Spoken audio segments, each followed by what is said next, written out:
Hi everyone. We'll be talking about the IoT security project as part of our Cloud Computing 2 course. So here it is. We have already discussed the problem, the motivation earlier, and so we'll be talking about how the implementation and our testing works. So this is the testing topology. We have 3 IoT devices which are connected to a gateway and which in further is connected to a cloud server. Now, the cloud server and gateway each have their own server client setup, which is independent and separate from the client server configuration between the gateway and the IoTs. Okay, so here's what we're going to show. We have a dynamic security application which allows us to switch between different security protocols while working with the IoT edge network. And this allows us to kind of configure and control how much security is needed when it's needed, instead of just blindly picking super secure configuration and being a victim of slowdown, or instead having almost no security at all and being a victim of maybe any hacker listening in.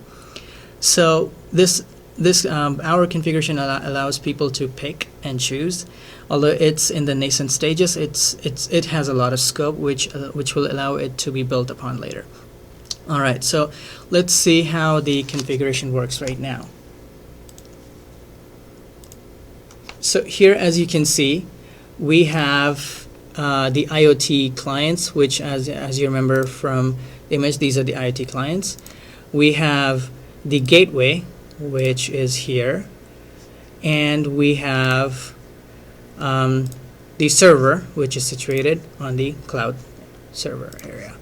Okay, so what we'll be doing is we'll be sending video streams live from, let's say, one IoT edge to the gateway, which in turn will forward the packets it's receiving to its own client, which will then send to the server at the cloud. This decoupling allows us to have different security here and here, and hence is really useful for integration with different systems. So, all right, let's see it.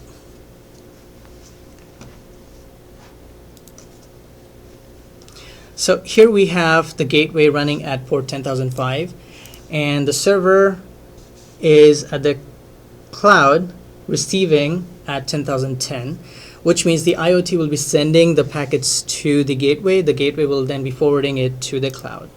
Okay, so here's our flexible security decider, the decision engine. Let's pick the first basic live video streaming. And here we go. The quality is kind of really bad because of the lighting situation here, but as you can see, this is the receiving end and this is the sending end. You'll be able to see that the client is sending packets from here to here, and the gateway is then forwarding to the server. So as you can see, it seems to be working perfectly fine at proper FPS. Okay.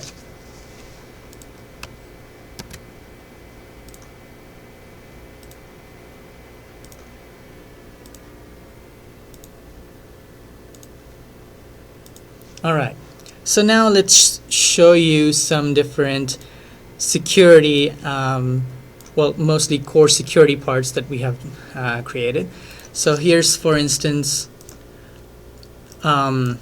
server. We have server client. This is the basic server client because this is just to show different the effect of different kinds of security.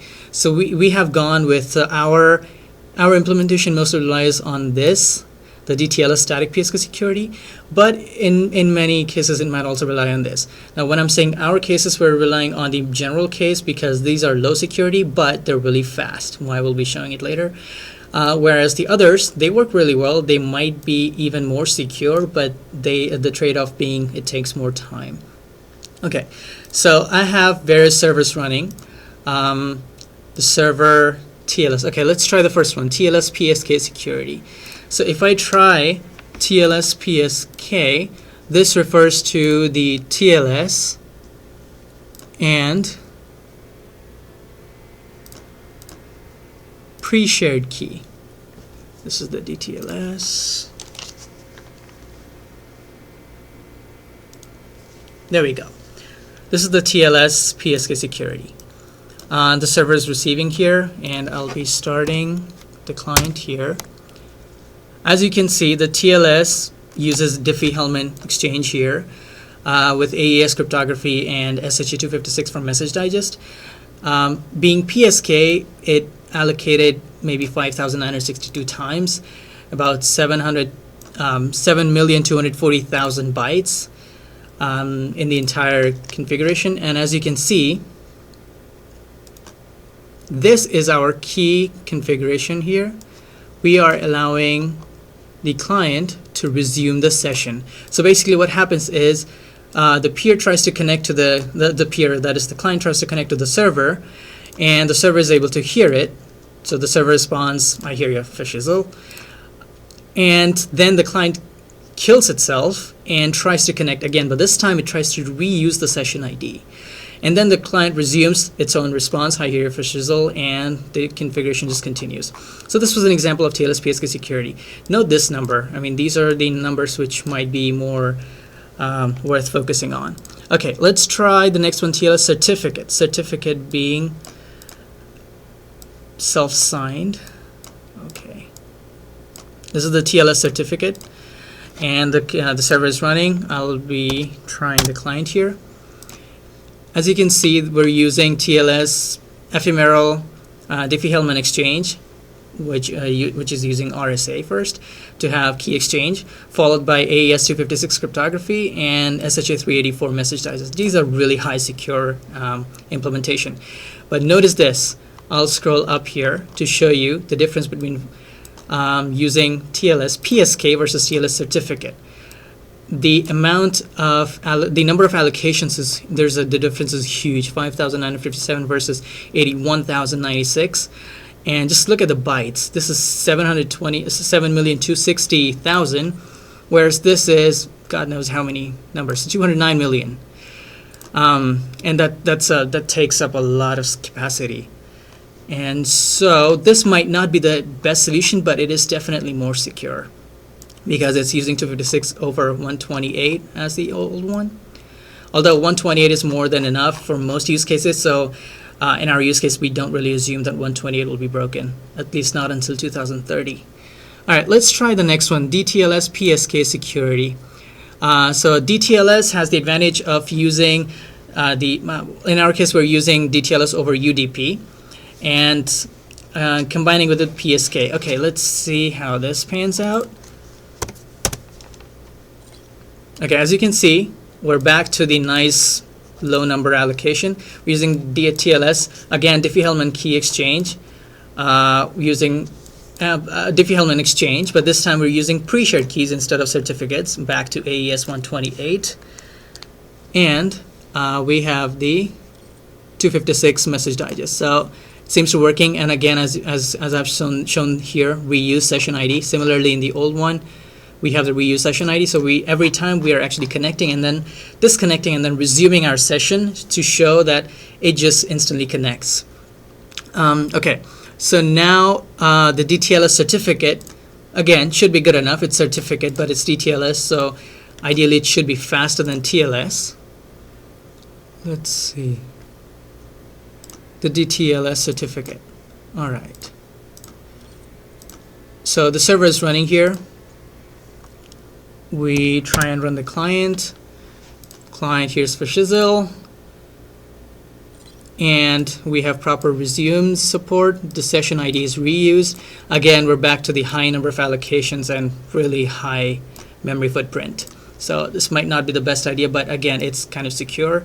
And being DTLS, it's really good for streaming and multimedia applications. So the sixth one being one of the fastest and the lowest footprint one. The difference is massive, you'll see. But the trade-off being it's not as secure as others. In fact, since it doesn't have enough salt and nonce, basically the randomization gets reduced, and two parties, they're holding their own static keys, which is never changing unless someone manually changes it.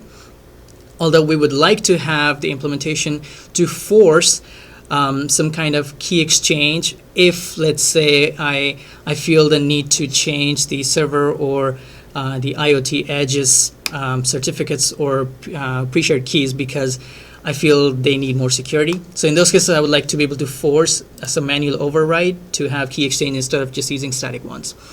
And so let's switch to the server DTLS static. I'll just minimize all of these. Okay, so the DTLS static is running fine. Let's see, you'll see the difference here. And we have the static. Okay, so again, we have proper resumption. Just look at the number of allocations compared to the previous ones, 85,567 or 5,961, and look at what happens when we use just static pre-shared keys. With no key exchange, we actually are not doing any kind of public key exchange. It's directly using the PSK with some good enough advanced encryption standard 128-bit encryption, followed by an averagely reliable SHA message digest for integrity. But as you can see, the number of allocations is massively reduced in order of tens of thousands. And similarly, the memory footprint is only 18,823 bytes compared to, well, it's in terms of megabytes here, and we're just talking kilobytes here. So there's over 1,000. It's an order of magnitude of thousands. So yeah, that's about it. We wanted to show you our implementation to just provide a dynamic way of switching. So as we'll be extending this application soon, we'll be providing custom input and then picking what security to go with, and then just transmitting it to the gateway. And the gateway will then it'll just make its own decision to use that data, and then however it wants to send to the server, it's up to it, because the security at the gateway to cloud, that is the full function device, the unconstrained network, is completely independent and decoupled from the reduced function devices at the constrained network. All right, hope you guys liked it. Thank you.